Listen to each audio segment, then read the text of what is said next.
Hello and welcome to Hotknife's house, where I'm going to be doing a weekly live production session from right here in Glasgow at my studio, the HQ Glasgow. Basically, I'm going to be talking you through some of the tracks that I've made. As Hotknife, today we're going to be looking at a track called Magical, myself and Mr. T. That's what the singer calls himself, by the way. Basically, we're looking at a track that got us signed at the end of last year to a company called Play Records. So what we're going to do is basically deconstruct, then reconstruct. Hopefully you can get some tips and tricks out of what I do. And at the same time, you can also be asking me questions as well if you're actually on Twitch. And if you aren't, just sign up. It'll only take you a minute. But anyway, while we're waiting on our people joining us... That's as much guitar as I'm going to play today, actually, because this track is mostly electronic. I'm going to show you this track. I'm sure some of you already know it, and I say show you because there's actually a video here. The video is the video that I made here in HQ again for myself and Mr. T's track, as we know, Magical. Okay, so here is the video for Magical. Enjoy. You must be magical, magical, magical, magical, magical.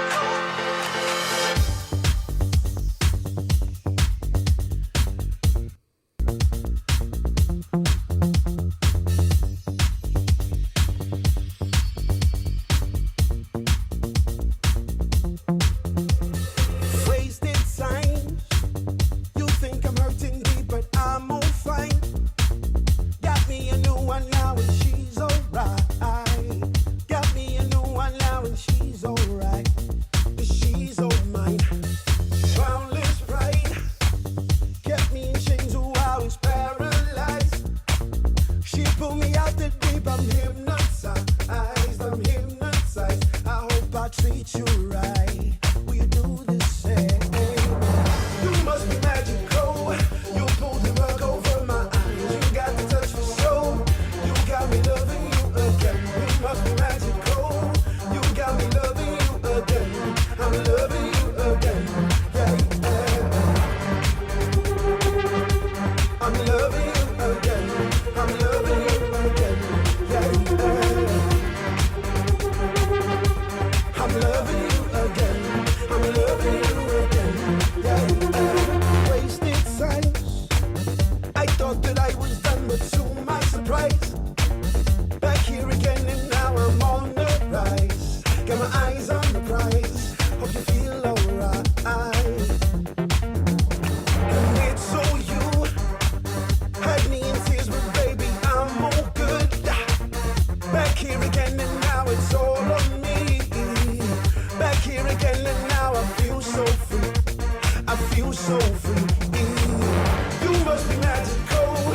You pulled the rug over my eyes. You got the touch for show. You got me loving you again. You must be magical. You got me loving you again. I'm loving you again. Yeah, yeah. You must be magical. You pulled the rug over my eyes. You got the touch for show. You got me loving you again. You must be magical. You got me loving you again. I'm loving you again. Yeah, yeah.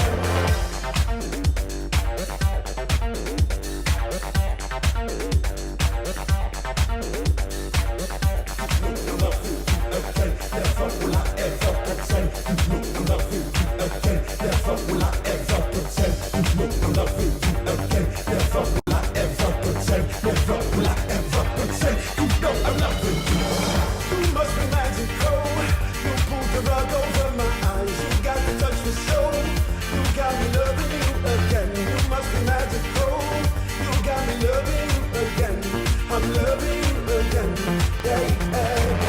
You must be magical. You pulled the rug over my eyes. You got the touch for show. You got me loving you again. You must be magical.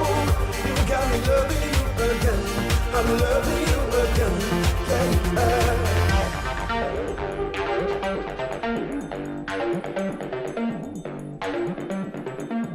So there you have it. That was the track that myself, my good friend Mr. T, produced. That is called Magical.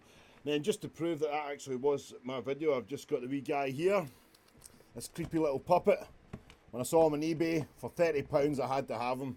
It's always nice to learn a new skill when you're making a video. This time I had to become a puppeteer. But anyway, we're not here to talk about that. We are here to talk about music production. And like I say, if you are on Twitch, then you can ask questions as well. So, without any further ado, I'll show you what's going to happen today. On this screen here, yep, what we're going to do is get Logic up. Now, I use Logic 10.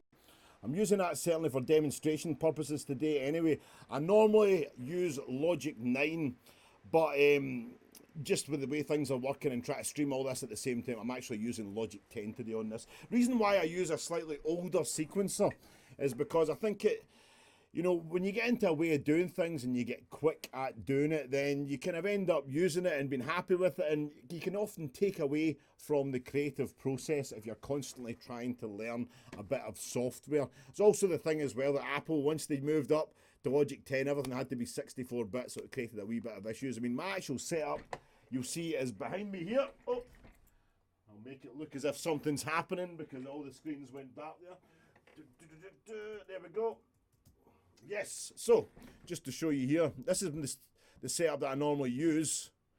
Yeah, you get 3 screens here and right between 2 Yamaha HS80 monitors. I mean, I'm unashamedly a digital producer, I would say. I've had lots and lots of analog equipment over the years, but to be honest, a lot of equipment that I have used over the years, I've got plugins in recent times that have been better, to be honest, and I've worked actually just as well without any of the maintenance issues. And like I say, workflow is very important. If I've got customers in my studio and I run this place as a professional studio, I get bands in, I get people doing spoken word. It could be like a hypnosis CD, or it could even be something like a full metal band, something like that, and everything in between, and obviously a lot of electronic music. When I'm getting people in my studio, you know, I need to kind of be all things to all people and do things quickly as well. So you get into a way of using things that work for you and work fast. And this program here, Logic, now, like I said, this is the latest version of Logic that we're looking at the moment. I have the whole track of Magical. Like I say, myself and Mr. T wrote this track, Magical, and we're going to talk through that. But just first off, I mean, to talk about the actual composition of the song, I think that's important. I mean, we're writing songs here. It's in a house music style, obviously. There's a wee bit of a kind of, you know, a retro vibe going on. But essentially, we are kind of songwriters in the true sense that song has basically a verse and a chorus, you know, and other riffs and other hooks and whatnot going throughout it. A lot of dance music's more based on a kind of groove structure, stuff that would maybe have like just one little bit of vocal going throughout. But myself and Mr. T's idea is to bring a kind of, we call it electro soul. We want to bring like kind of, you know, real soulful harmonies and nice, you know, melodies into a lot of house music. I mean, that's been done, you know, for a long time though. I mean, even going back to like the mid-80s to like people like Marshall Jefferson, who's definitely a big influence. That kind of sound, you know, songs like 10 City, That's the Way Love Is, that was a big hit. A song that I've actually still got in 45 single, but songs like that really kind of had a soulful house vibe. And there's been a few over the years that we really look to do. But this track anyway, so Magical. So we're just going on to Logic that we have here. So let's get started. So basically, right, starting off with the drums, the all important drums. Now, basically I've got a few different loops stacked on top of each other, just to show you as well. I've color coded most things here. It just makes everything a lot easier to use. If you're going to do a session and you've got lots and lots of tracks, you know, try to figure out what one's going where can sometimes be confusing, especially if it's a long session. You've got, like I say, 48 tracks there. Even if they are labelled, can sometimes all meld into one. So I like to colour code mine. All my drums are pink, my favourite colour, you might have guessed. And then I've got the bass line kind of purple here. I've got some other synths in blue, some effects in this kind of brown colour here. Green for some of the keys. And at the bottom we've got all the different vocals here as well, and that's all the bits that Mr. T does. Now, like I say, this track, it was pretty much inspired quickly. Mr. T actually comes through from an area in Scotland called Perth. I'm here in Glasgow, but he's in Perth, so that's about an hour and 10 minutes away in the car. But he was getting the train through one time, and he actually wrote the lyrics for this just on the train on the way through, and he came to me and said, "Oh, I've got this track, what do you think?" And straight away I put the bass line down to what became Magical. And I think, to be honest, see with songwriting, see if you're spending a long time trying to get something out of it, maybe it's not happening. I heard Elton John saying that he would never spend any more than 20 minutes in a song, and if it wasn't happening, he'd get rid of it.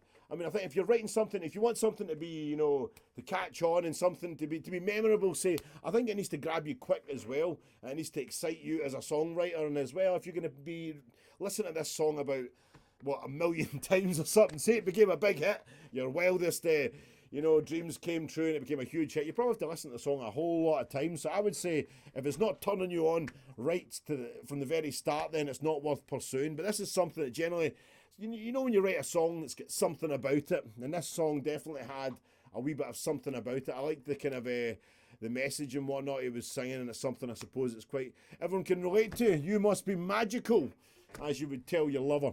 Anyway, so going on to the drums here. Starting off with, we've got a few different loops. At the top, we've got this one here, Paris House. Now, like I say, this has been taken from what's the name of the program again? Yeah, Logic 9. That's it. This has been taken from Logic 9 and ultimately migrated onto Logic 10 here. So some of the plugins I maybe don't have, some of the synth sounds, but everything that's within Logic you can see here on the channel strip. Okay, so whenever I select a channel, that's what we're getting. These plugins down the side here, and I'll talk you through them. But this actual drum loop, one of the main drum loops in the track, you'll hear there. That's actually just off of Logic's own drum machine called Ultrabeat. I really like using Ultrabeat. I mean, often when you start with a drum sound, you can get a wee bit, oh, did I make this myself? And does it have to be a sample that I found and blah, blah, blah. No one really cares. And to be honest, the dance floor doesn't care, and that's something you should always take into account at making anything. Does the dance floor care? Okay, whether it was a loop that ultimately I played myself, or a loop that I found, or something that come off a drum machine. Really, don't get hung up in small details like that. The most important thing's really got to be the melody and stuff. Everything else should be secondary to whatever hook that you've written in the song. So anyway, going back onto the screen here, yep, Paris House. Now that's quite important. I would say Paris House being the name of the loop in Ultrabeat, but Paris is probably where my favourite dance music does come from. I love the kind of French house, as you call it, because it's probably one of the funkiest styles of music. And that was happening about 20 years ago. And music, going in its 20-year cycles as it does, that sound seems to really be coming back in house music in general. So, on top of that, we've got a 909 kick. Okay, so lots of different drums layered together here. The idea is the more drums you layer together, the better the sound will be, the bigger the sound you'll get.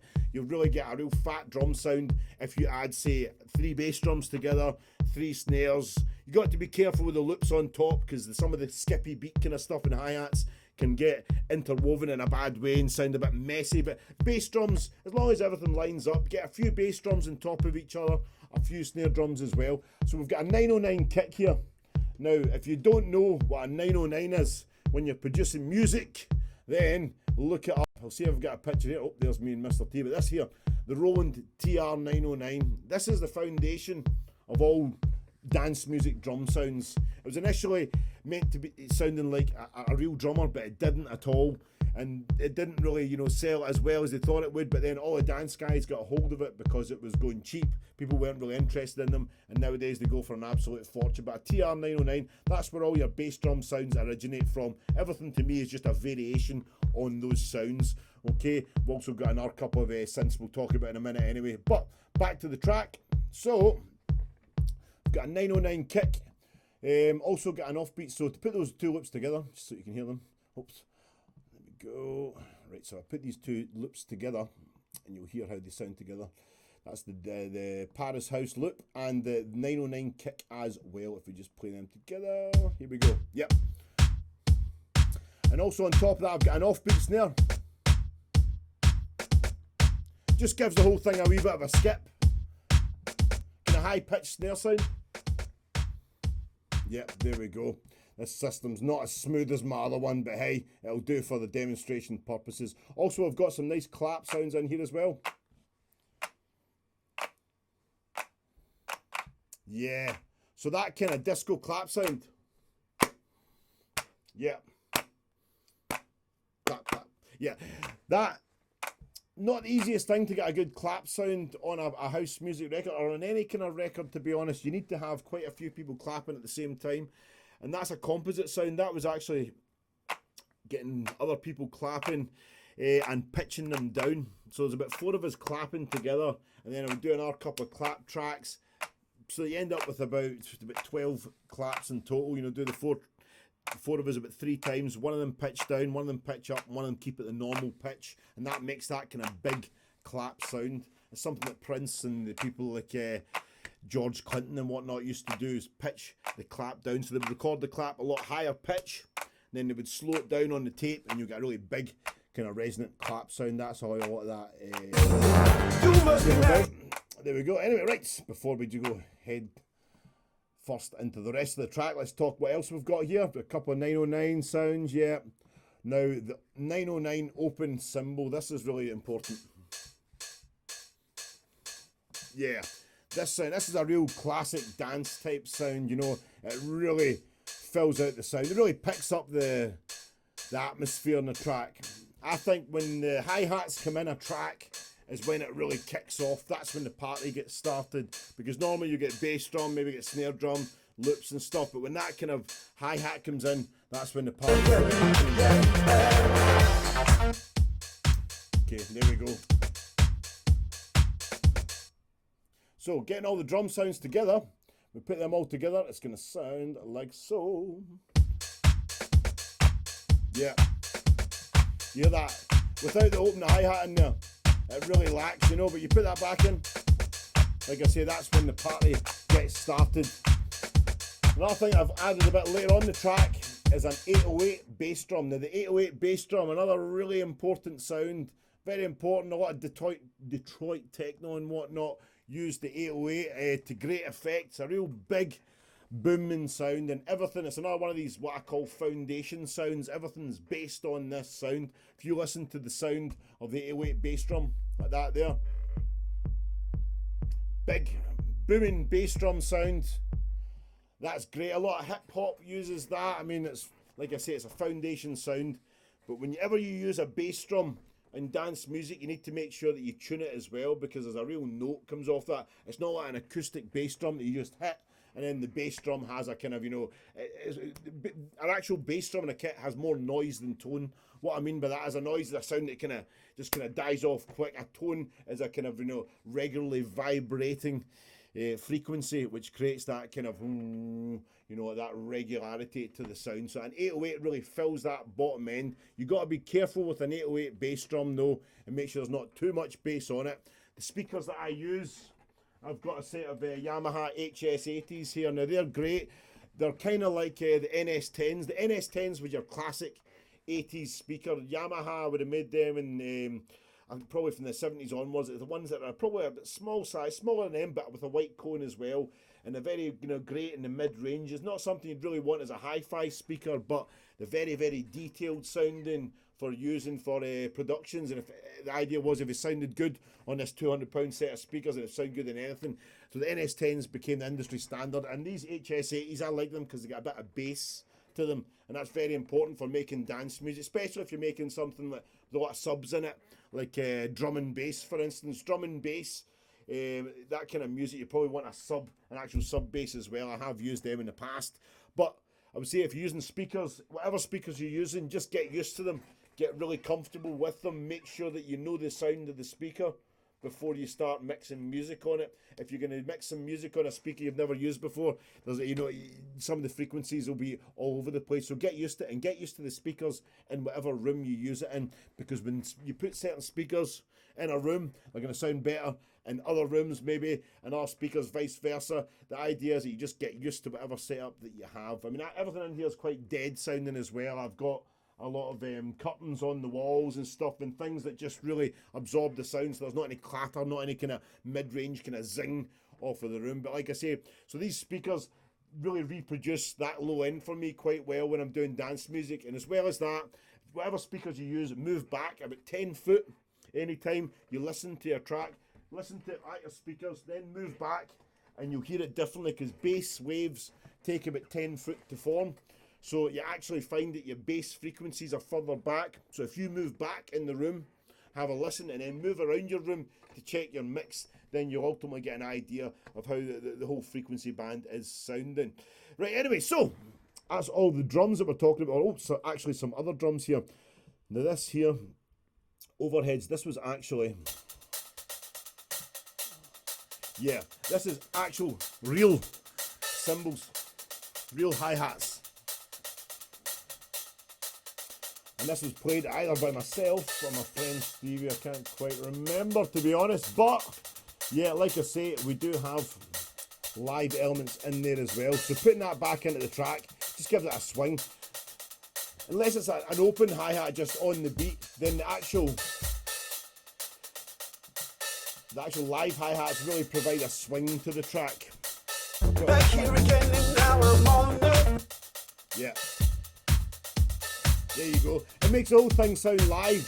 I think if you take a live recording, something like hi-hats, and you put it over sequenced bass drums and snare drums, then what you'll get is a real live effect, because a snare drum, especially in disco music, any kind of, you know, drums like that generally always have, you know, been looped, you know, so you're getting the same bass drum, same snare drum every time, you know, so that kind of whole regularity thing, yeah, it's good to have in dance music, but a wee bit of something live in there just loosens it up a bit. And the whole thing that I'm trying to do as Hotknife is to bring a wee bit more groove into dance music. Anyway, so what else do we have in here? Let's see. Yeah, oh, there we go. Havana Triangle. Let's see this. Not into that very bit. I'll just see where the waveform is.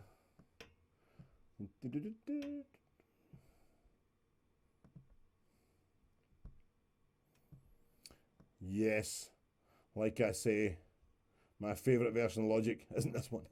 Anyway, there we go. There's the high. Sorry, there's the Havana Triangle.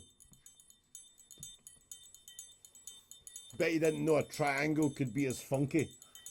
One of these things that people just put down and say it's the instrument they would play, and if they had to play in a school band, they'd play the triangle, blah, blah, blah. But no, that's some funky shit going down right there. Okay, and that's happening in the back of the track. Can barely even hear it, but it adds something. Wasted silence. I thought that I was done, but to my surprise. Yeah, so anyway, like I say, the track has got a lot of little things going on in the background. If you're producing a dance track, it really has to cover the whole frequency spectrum. Everything from like, you know, your big fat basses. You want to get a nice rich bass drum kind of sound, you know. Obviously a nice rich vocal as well. They all sit in the middle of the track. But all these wee things like, you know, percussion, a wee bit of the Havana Triangle there, some other elements. It's nice to have them up kind of floating around somewhere around here. Basically, I always talk about music kind of 2D. If something's not got any reverb on it, it's kind of like 2D, okay? Just imagine a line, and that's where you get your guitars and your bass and your drums and things that you just want to have really in your face, fat sounding vocals as well a lot of the time. But what adding reverb and delay and other ambience type effects onto the music does is it widens it out. It makes it as if it was like almost like a semicircle, if you imagine. And you can place things out in that kind of semicircle along with, like I say, any kind of backing vocals. Good place always to have them sitting a wee bit out there.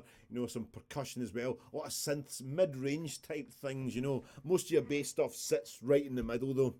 And it's important that as well, bass should sit in the middle of a record, because if it doesn't, then you'll find that you're listening to, say for instance, like if you were getting a record cut, an actual record like they used to, then the grooves converge if the bass is off to one side.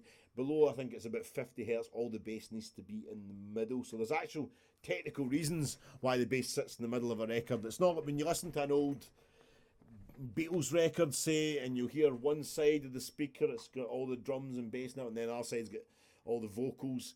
Yeah, that was alright at the day when they're experimenting with stereo, but if you turn up your stereo because you couldn't hear the drums, you're probably likely to blow one side of the speakers, you know. So there's all these reasons why that kind of sound would fit right in the middle of the record. But anyway, so the main bit of the track, like I say, this bass line here, this was what I kind of wrote first.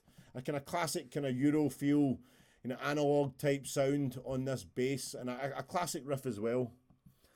I mean, for this riff, you don't want it to be too clever. I think, you can alienate your potential listening base if you make something that's so clever that no one wants to listen to it, and I've done that many times, So where this has a familiar feel, it definitely has a bit of myself in there, having done it, but it's not something, we're not reinventing the wheel here with this sound, but it just has a classic feel, and that's really what works well on the dance floor. So here we go, have a listen to this. The bass line. There we go. And I got that bass line from a synth that I use called Yuhi Diva. Yuhi Diva is a real great sounding analog flavoured synth. Something that you want to use. Got me a new one. You want to use in everything when you've bought it. I mean, on that note, talking about analog, I was for a while very much a purist. It had to be an analog synth. I'm a guitar player to trade, if you like, and it always had to be a valve amp and stuff. And yeah, this is often true. If I'm out gigging, I always want to have a valve amp, and that sound, you get very used to hearing that sound. But I can honestly say that plugins that I have, in particular Waves plugins, recreate the sound perfectly. I often get my guitar amp and mic it up, put every mic I've got in it, try every plug-in that I've got, and just to see if I am right in that the sound that I can get out of a computer is as good as the sound I can actually get out of an analog device like an amplifier or a synthesizer, for instance. And yes, it is. I had a Roland Juno 106, a point over here at the place that used to be. Sometimes I lament over it, but as a skimp musician, and because I have to actually pay the bills, and sometimes as a musician you're like, man, how am I going to pay the bills? Right, I need to sell some equipment. Nightmare. But I did sell my Juno 106, and yeah, sometimes I miss it, but the reason I sold it is because I could actually get as good a sound at my computer. I know that sounds mad to some purists, but even listening to a lecture from a guy called Alex Rosner. Now, Alex Rosner was a sound system designer in the 70s that worked in a place like Studio 54, all these sort of venues, So basically, Alex Rosner said there's no difference between digital and analog. But anyway, let's just see what's happening here. I think the stream has frozen, someone said. So let's see what's going on. Right, back in just a second.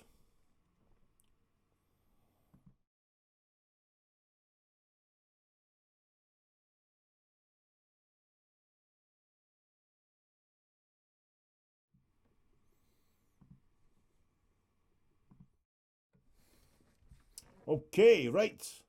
Are we getting anywhere? So, I think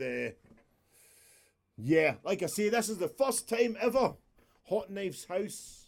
And by the way, if you want to donate to the channel, I'm not gonna stop you, to be honest, and you can do that on Twitch TV. So I'm just gonna get a wee look here and see if everything's working okay. Oh, someone says, hey, let's see. Hey, I'm gonna chat to you all, see what's going on. Hey, am I working? I should be asking. So one thing I can't account for, technology. And that is the only problem with digital, by the way. Analog was always a wee bit more reliable. Right then, someone wants to message me. Let's get some chat happening here.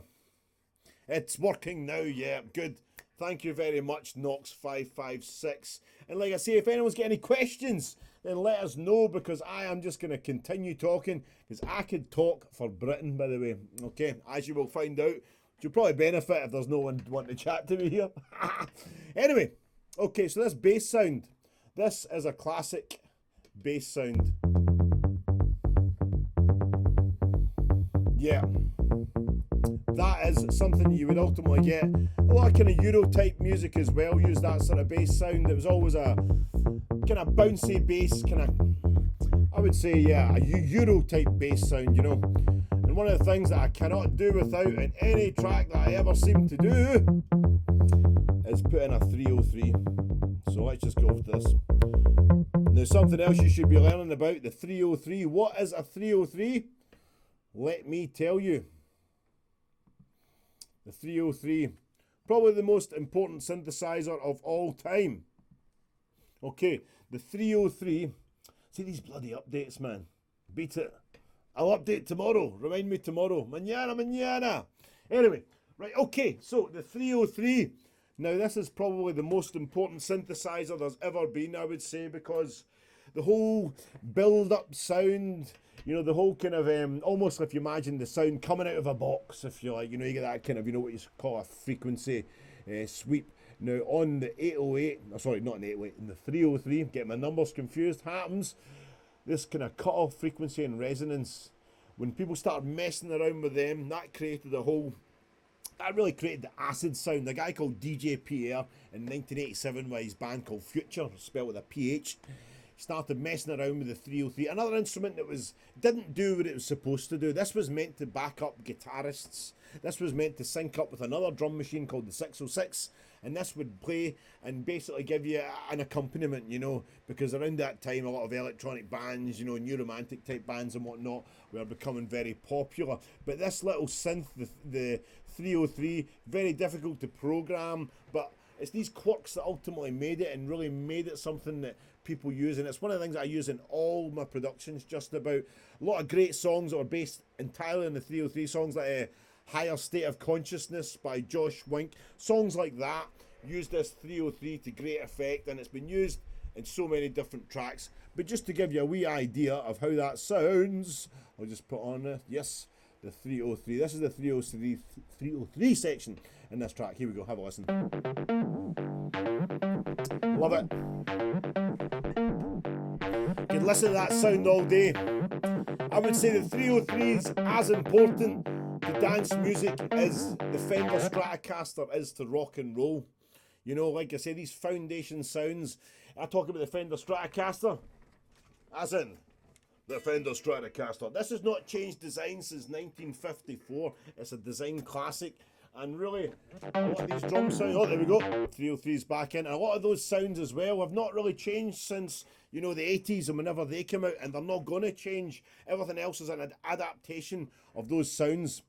Another sound as well I love, a real classic Roland sound. I used to have the Alpha Juno 2 synthesizer. The Alpha Juno 2 synthesizer had this sound on it. And this sound here is called the Hoover, or What the FU, as the actual patch was called. But here we go, this sound here. Think, you know, Charlie, the Prodigy, Dominator, and the one and only Dominator. All use this sound, and that again, this sound as well. You can hear that kind of, the filters starting to open up. That's what I'm saying about moving the different frequency and cut off. You know, if you get a synth sound playing through a track, it makes it more interesting to have it building up, have it kind of, you know, going down, you know, and this kind of frequency sweep thing. I'll show you what I mean. Okay. If I start off with here we go. System overload. Now, like I say, that'll probably be a feature of today, because this system is not the one that I use. It's not got enough RAM. See, a lot of these systems, they really need to have a lot of RAM to work. If you're working in the box, mostly as I do, running a lot of different plugins, a lot of software synthesizers, then you need to have something that can, if you like, the desk space is what I call RAM. ROM is more like your drawers. RAM is like your desk space when you're working. Okay, you need to have that desk space clear, lots of it, so you can run lots of, you know, plugins. On my actual system behind me here, I thought I'd switch that bloody screensaver off, but who knows? Just doing it to spite me. Damn you! Right, anyway, yeah, on my system here, this is the main system that I use behind me, which I'll just switch on to.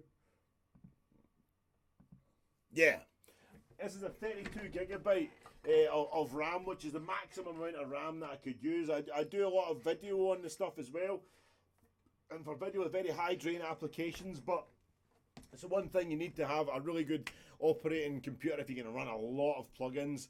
But I mean, you don't need that to get started. You can just get a wee laptop. The laptop I'm running, the reason why it's struggling is because it's a 2012 MacBook 13-inch that I'm running OBS on at the moment. It's just so that I could face this way. Because see if it's facing the other way, it just looked like I'm sitting at my mum's house, you know, with those curtains in the background, you know, very unremarkable. So this provides a better background, which is the main reason why we are facing this way. But anyway, like I say, so failing any other little errors this is bound to have, let's get a wee look at this. So the frequency, this is quite a cool thing to do now. I'll show you this here. Basically what we're doing is it's like the sound comes out of a box almost, okay? And this is how you do a kind of frequency sweep, or a filter sweep as a lot of people would call it. Check this. You pull the rug over my eyes. You got the touch for sure. Just isolate that sound, okay? So we make it sound like it's coming out of a box. Yep.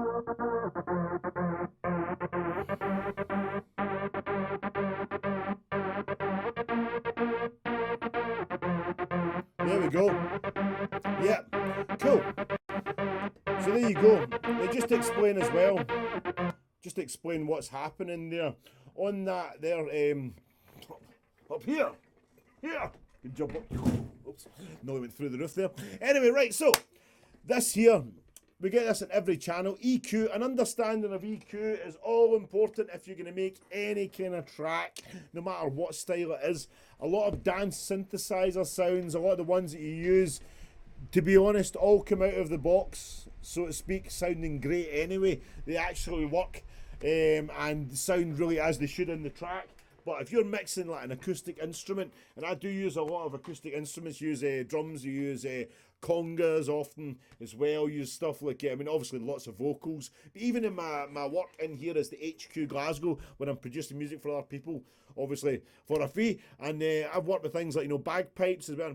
The Scottish bagpipes, I mean, there's all sorts of crazy frequencies come off them, so you get a real understanding of how all this works. It's something you should spend a lot of time on, getting used to the frequency spectrum. The main highlights, if you like, of the frequency spectrum, I'd say though, anything from 300 to 500 hertz. Often there's a lot of kind of real boxy, horrible sound in there, as you'll hear. Yep, 2 seconds, just put that back on. Right, okay, so on this frequency here, about 500 hertz, it's one that we always like to avoid.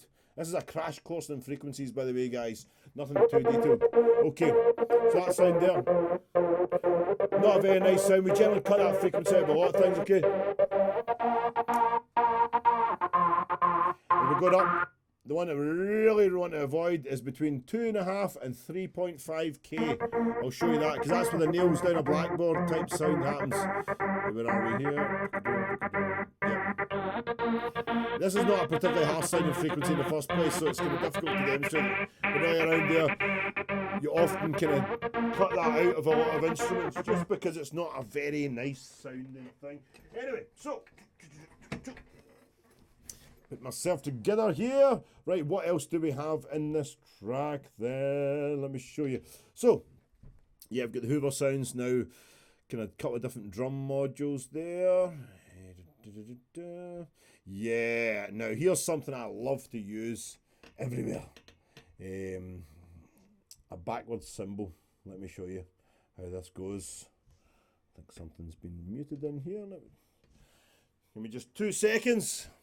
Like I say, I use Logic 9 because I'm fast on it. This one here, they're bullying me to go onto it. I can tell that Apple wants me onto this because they stopped updating an old operating system that I need to use to run this program. So I'm getting forced onto it. There's nothing I can do about it. I'm going to have to be dragged kicking and screaming onto Logic X. So, right, what else do we have in the track here? So like I say, we've got some these backwards cymbals. Now these are really nice. These are something that I kind of have a habit of using. If you go back to things like the Beatles' Strawberry Fields, that's for me one of the greatest recordings ever. Really, musically, it really does a lot of different things. And one of the things it does a lot of, and Hendrix and people like that were doing a lot of at the time, was this backwards cymbal. Okay, Knox 50. I'm just looking at my chat here. Knox 556. Play us some bagpipe sounds. Do you want me to destroy your ears, mate? I'm not kidding. Yeah, well, I have done it in the past, but yeah. Love the Prodigy. Yeah. Zach, did you think I look like Keith Flint? God rest his soul. Anyway, nice one. Cool tune, Elephant6149. Thank you very much, Elephant. Cool name. Anyway, so, like I say, this backwards cymbal sound, check this. The bloody thing works. There we go. So this here. Yep. So that sound backwards would have just been a standard cymbal sound, which I'll find you here. It goes like this. You can see it's the same waveform. Yeah, that's how it started. What I've done is reverse the waveform, and this really starts to sound good. It's good to lead into things. It adds drama. I find it really takes you into something, you know. And all sounds that we use as well, a lot of time we're using dance music, something called a riser. Now, a riser really creates a wee bit of atmosphere. You know, it sucks you in there. Let's see my riser. Now you can see actually as well, this stuff here is what you call automation. Automation is basically programming the computer to do something automatically, as the name would suggest. And this here is I've made the sound get louder. Okay, so I'll play this riser here. Here we go. Let's hear this.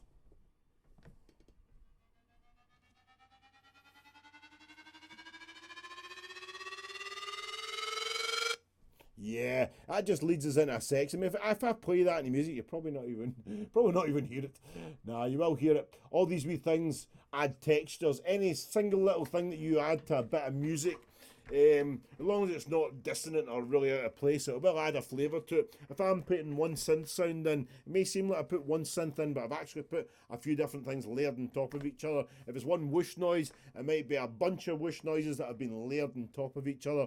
The key is to layer sounds, because that way you cover the frequency spectrum. And like I say, getting a good set of speakers and getting used to those speakers, all important if you want to really, you know, get an angle on these things. Most of my job as a producer, or should I say recording engineer, is really just about reverse engineering things. You know, when you hear something, you need to listen closely. You know, what kind of, are you using a flanger there? Had a wee bit of reverb there? How was that placed? You know, compressed, etc. And that's how you learn. I mean, I more or less taught myself what I do. I was shown the ropes a bit with the original version of Cubase in the late 90s. And since then, I mean, even before then, I was doing 4-track recording from the age of about 13. I've always loved doing recording. But like I say, getting sounds, getting them all layered up is where you're going to make a big sound, okay? But this backwards sound here, I just want you to play these two together, because these really lead you into the section. Let me just play you.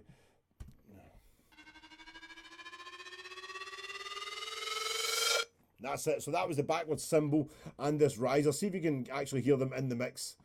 Yeah.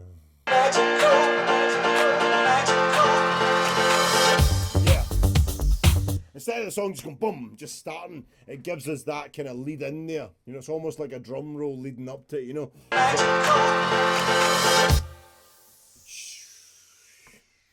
love all these sort of sounds. It's always like someone's kind of, I don't know, letting off in the background. Yeah, all these kind of noises, these add a bit of ambience. I always have a lot of these kind of tracks. I take a lot of the bass sound out of it, and I keep a lot of the treble sound in. And what that does is that if I sweep the bass out of the sound, it just gives this kind of, you know, hiss in the background, which adds a bit of vibe, a bit of ambience to the whole thing. Using a lot of reverb as well, it creates a lot of space in the background. All your heavy hitting sounds like your bass and your drums and stuff right slap bang in the middle of the track. Then you've got all these kind of, you know, hissy kind of sounds in the background. Anyway, I'm getting carried away as I do, but let's see what's happening here. Play some background. Yeah, destroy them, please. Yeah, okay, cool. Nice one, Sam. Very good, mate. Anyway, aye, cool. Feel free to add some more comments in now, guys, because like I say, I am live production session here. We are using the track Magical by Hotknife, but if you just joined us, then I'll give you a wee blast on this track, okay? Magical is a track that got myself and Mr. T, the vocalist that I work with, signed at the end of last year. Or was it the start of this year? I can't even remember, to be honest. But anyway, here we go. Let's find this track. Yeah. Nearly all loaded in there.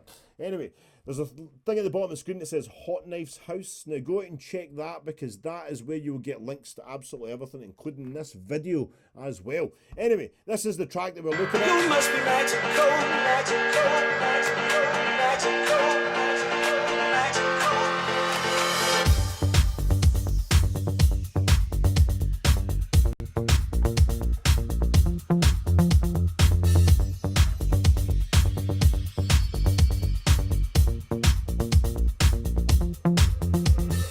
Wasted signs.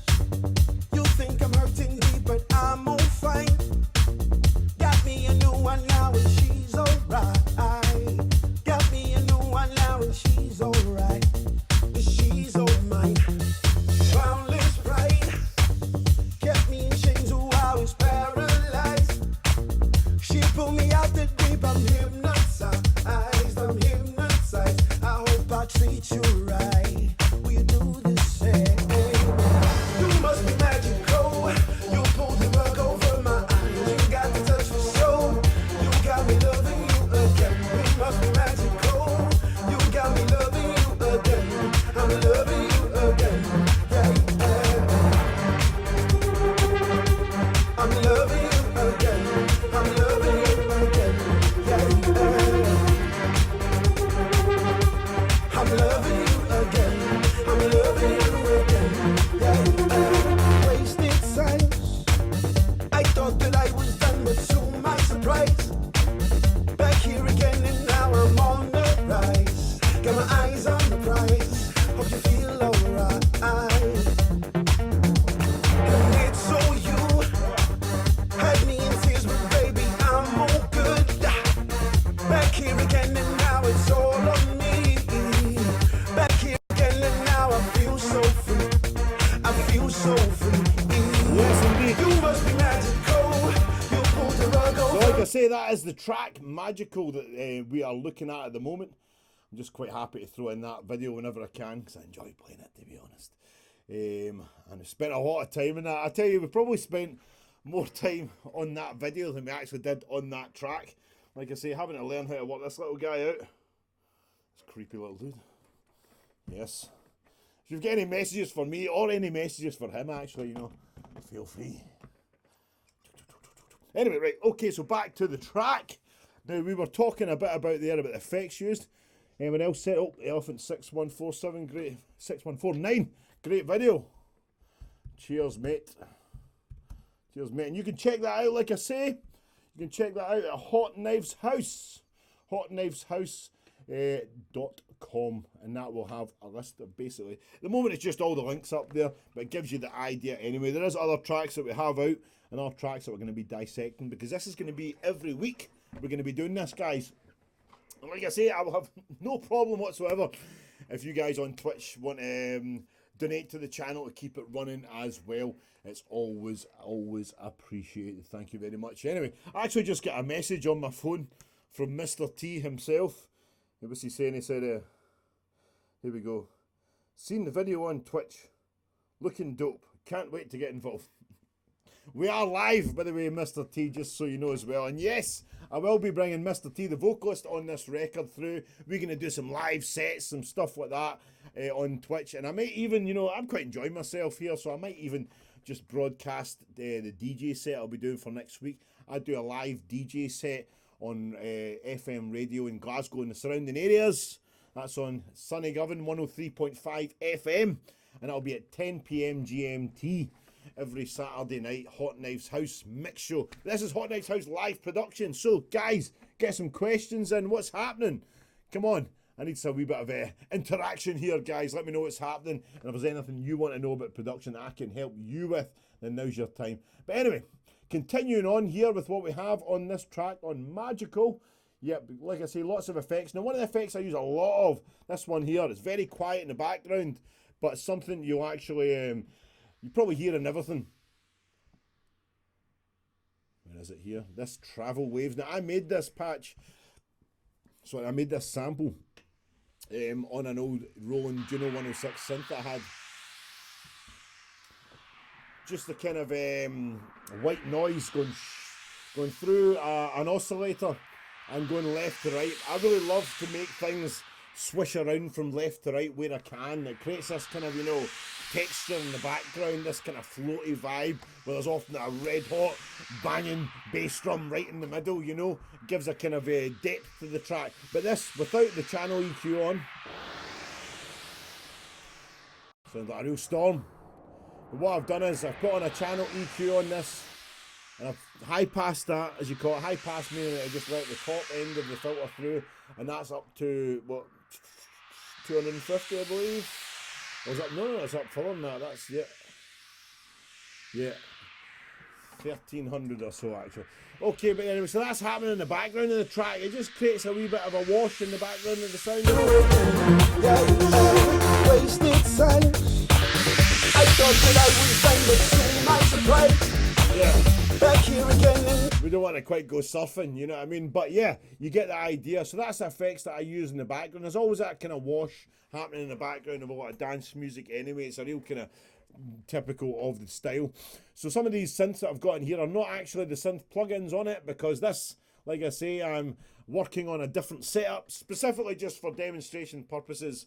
We're on the latest version of Logic, which I've refused to go on to because I'm still on the old version. And they just don't make it like they used to, as they say. Nah, they do actually, but I just need to upgrade to 64-bit very soon. Anyway, so we've got a couple of synths happening in the background here. Now, this is one of my favourites. This is around the I'm Loving You Again section.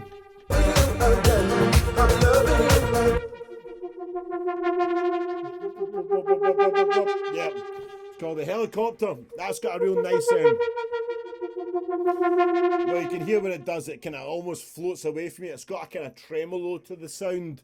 Tremolo's an effect I love to put in wherever I can. It's a great effect on the guitar as well. It's that kind of fluttering of the volume, and something like that sounds absolutely killer when you're using that on, like, obviously old guitar amps, old Fender guitar amps, just to have that sound. But I mean, for a lot of kind of synthy bits as well, just like I've done there, it just has a real nice shimmer to the sound. Next up, I've got a lot of piano. Now this is quite a kind of old school influenced track, yeah. So the old school kind of sound, obviously, the piano, you can't get away from it. It is the old school. When I put this together at first, I was in two minds. Should I put in the old school piano? Is it too cheesy, etc.? You know what I mean? Cheesy, I use that word lightly as well. If something's successful, if people want to hear something and it becomes very popular, it can be deemed cheesy as well. So, you know, really, if it's something that's too kind of, how should I say, done before, but the reason why these things are done before is because they really work, and this piano really kind of, it just really heightens the mood of the song. Piano, there's not much that sounds like the piano either. The piano has a real resonance, it's a real attack to the sound. It's things as well, I like to use things like timpani rolls and things like that, and gunshots for snares, because there's certain, you know, kind of frequencies, there's certain noise that these things create that can't be replicated, and if it is in another kind of sound, then it's just based on what the original kind of sound anyway. So I like to use these kind of source files. So this piano sound is actually 3 layered pianos together, and these are all just MIDI programs, but it just really gives you something that you can kind of get your teeth into. It's a real big sound. It's that layered sound again. So here's the piano, here we go. That's just the initial chords. What's happening on the chat, guys? What's up? Say hello if you're listening. There's 9 of you. They can't all be my accounts. I'm only kidding. I'm still trying to work out Twitch at the moment. Right, so, yeah, that's a kind of piano chords throughout, and then really when it starts to let rip on the old school kind of vibe, this is a, where are we? Yep, system overload. Like I say, not my regular system. Shut at you. I'll be having words with this computer if it gives me that system overload. See you. Right, anyway. Right, yeah. There we go. Oh no, it's not playing. Oh no. What's happening? Everything's folded. Right, I'm awful. No, I'm only kidding. Right, like I say, this isn't the system I normally use, so it's not quite as reliable. Now, if you're getting a system that you're running loads of channels, your wee old MacBooks like this one aren't great. That's why I use this computer behind me for all my kind of workhorse type stuff, especially the kind of synths that I use when I'm doing this kind of thing. But anyway, real classic, old school type piano part. Now that piano part that is just won't play. That piano part is pretty much a standard. You know, it's a standard of all these kind of type old school tracks, you know. That's why I didn't really want to put it in, but at the same time, it works, you know what I mean? It's a standard for a reason, you know. So, I've got a theory as well, and all those old school keyboard parts that get played, I'll just show you this. I think it just solely comes about because the guys that were basically playing them couldn't actually play keyboards, you know. So, you know, if you think about it, the way it gets played, see if I can hold this up with this. Bass chord, dun, da, da, da, da, da, da. Easy to play if you're not a very good piano player or not a piano player, as with me. So I think that probably a lot of these kind of riffs probably originated just purely by the fact that people couldn't actually play properly. Much like a lot of old classic rock songs as well. But anyway, right. I'll just check and see if we're getting a signal here. I'll be playing. There we go. I feel so free. I feel so free. You must be magical. You pulled the rug over my eyes. You got the touch. Now this, like I say, this is one of my favourite things to really add. This is the bit that gets the party started. Or puts the bloody machine in jeopardy. Here we go. So, fuck off. It'll be alright in the night, they said. But hey, you know what? Gives me more room to talk complete rubbish. So why am I not getting people? Hello, if you're listening. Hello, if you're listening. I'm listening. Listening and glistening. Yeah, okay. I'm listening. I'm listening. I am listening. Yeah, anyway, cool. So, like I say, we're talking about the vocals now on this track. Now, Mr. T is an excellent vocalist. I originally worked with Mr. T when he came into the studio, and I'll get a picture of us up here. Where are we? Where are we? Me and T. Yes, there we go. Right, okay, so... Yes! Nearly. That was going to be a lot slicker there. It's going to go pop. And everything's going to work perfectly. Yeah, there's me and Mr. T. Okay, now me and Mr. T. Mr. T actually came into my studio as a customer initially. It was a friend of his phone, said, oh, I've got a soul singer coming in, blah, blah, blah. Cool. So I met him, and the minute he opened his mouth and he was playing keys at the same time as well, I was like, wow! You know, a real sensational voice, a real great recording voice in particular, and also a great songwriter as well. We really bounce off each other when we write stuff together and everything. You know, to be honest, was talking doing an album. I said, yeah, let's do an album with the record company. And me and T, it wasn't even an issue of, oh, do we have enough material? I've worked with a lot of people, and it's like, where can we get material from, etc. But me and him, every time we get together, we always come out with a track, and it works great. You know, so me and T, like I say, doing an album and stuff, that's no problem at all, man. Timpani, there we go. Yes, timpani. You gotta love timpani though, haven't you, man? Anyway, technology today, eh? In particular, the timpani. Yeah, timpani, that's real technology. Let's see what else we got here in the chat box. My little chat box. Yes, I don't know if I'm actually getting that on the screen. Might be something I've done, something I've not done, but I am actually signed in to Twitch at the same time, and you can chat to me live on there. Okay, anyway, so we're talking about Mr. T, the vocalist. Let's get some of his vocals on at the moment. If I go through all my screens, there we go. Back to one of me and T. Yes, and there we are, good. Okay, so the lead vocals, yeah. Now, Mr. T, like I say, great recording vocal. He's got a kind of gravelly quality. His vocal, I always say it's like gravelly velvet. You know, it's something kind of really nice and kind of enveloping about his vocal tone. But at the same time, it's something a wee bit nasty about it, which is really cool. It just really makes it for me, man. You know, everything's positive. So I'm on fine. Got me a new one now and she's alright. Yeah. Got me a new one now and she's alright. Yeah, a couple of these are little bits here. I think these are just kind of... Kept me in chains, oh, I was paralyzed. We double tack She in there. pulled me out the deep. I've got an effect called a doubler on that actually, and that basically just spreads the vocal out to the background kind of area, which makes it really work. You got me loving you again. I'm loving you again. Yeah. It just sits. I mean, like I say about, you know, how you actually produce music. If everything sits on a level, if everything's a kind of, you know, at the front in 2D, all your bass drum, everything that doesn't have reverb on it, I call it kind of 2D. Things like, you know, backing vocals, that they can sit back a bit of reverb on, or in this case, what you call a doubler. It's the waves doubler effect. So basically, everything's sitting at the front, like your vocals, your bass drum, bass, snare drum, you know, some of the guitar sounds and stuff.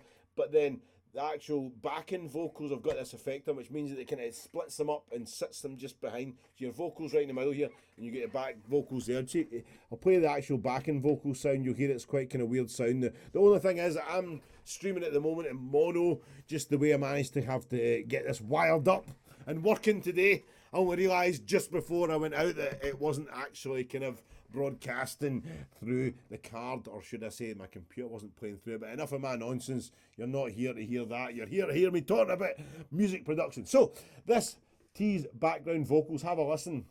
You got me loving you again. You as must opposed be to the lead magical. vocal. You got me loving That's you the lead vocal, again. more in your I'm face, loving you kinda, again. you know, front up Yeah, sound. You know, that's the lead vocal there, okay? I'm loving you again. Yeah, a bit of it. You got me loving And then the you background again. vocals. You must be magical. You got me loving you again. So that all kind of goes I'm to- loving you again. Oh, there's a wee harmony in there. I'm loving you again. I love that. I'm loving you again. Yeah, so that's got that kind of doubling effect on it as well. And other bits of the song as well, we've got a whole stack of vocals, like the kind of the rap effect here. Now the rap bit, you know, as it says, what is the actual line of the rap? It escapes me all of a sudden when I think about it. Yeah, you know I'm loving you again, never will I ever pretend. That's the one. Now remember, I should, because I'm sure I'm actually on this as well. I make guest appearances on vocals in my tracks sometimes. Just do it for the crack, you know. You know I'm loving you again. Never will I ever pretend. You know I'm loving you again. Never will I ever pretend. You know I'm That's loving T. you That's again. some of the pitch Never down as will I well. ever pretend. Demon voice. Never will I ever pretend. You know I'm loving. So I've stacked a few different voices together there, man, just to really create a depth as well. I've pitched some of them down, pitched some of them up, and I think I've got myself in as well. It's like when you're singing and you get other people around, man, if someone can hold a tune, get them in there and just add a wee bit of something in the background, because that texture it creates makes it bigger. You don't have to have them loud in the mix. It doesn't have to be like really out there. You know, it can just be right in the background, but it'll create a texture. The more textures you mix together, the thicker everything sounds. And talking about thick and things sounding thick, let's hear if I'm in here. That's me. You know I'm loving you again. With a bit of pitch shifter on me, obviously. Never will I ever pretend. There we go, You know pitch I'm shift. loving you.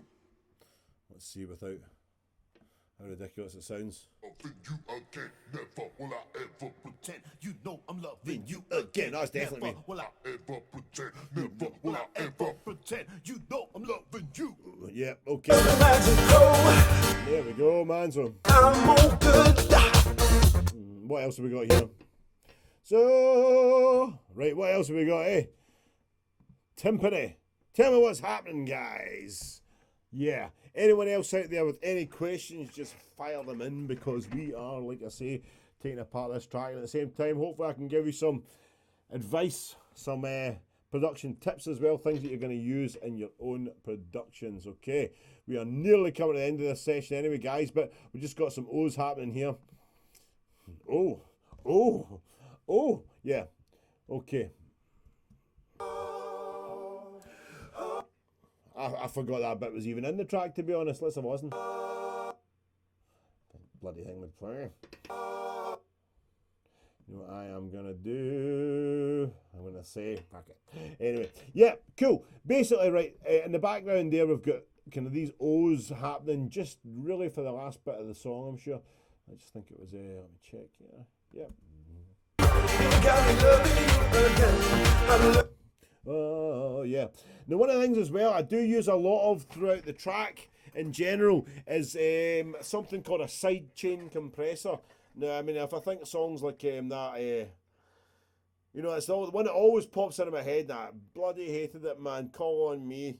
Colour me, colour me, colour. You know, it's just like one of them riffs that, for me, it just kept going and going and going, drilling its way into my head every time I listened to it. It was horrible. But anyway, that song's a classic example of something called a sidechain compressor, where everything pumps around the beat. Wow, wow, wow, wow. Basically, what happens is everything kind of constricts when the beat comes in and then comes out as the beat. It's basically every time the bass drum hits, everything else ducks around it, and that gives a kind of pulsing type effect. A lot of people like that song "Call on Me." It was used so heavy that it's, you know, the whole thing. Bam, bam, bam. Yeah, that's the whole song's going to do that. It can be a wee bit fatiguing on the ears, I think, to listen to, but always in small doses. I'd always use that effect as well. It just means it kind of pumps around the beat as I'm doing. For instance, you know, something, if I want something like, you know, synth, it gives a real cool kind of vibe. It fills out the sound.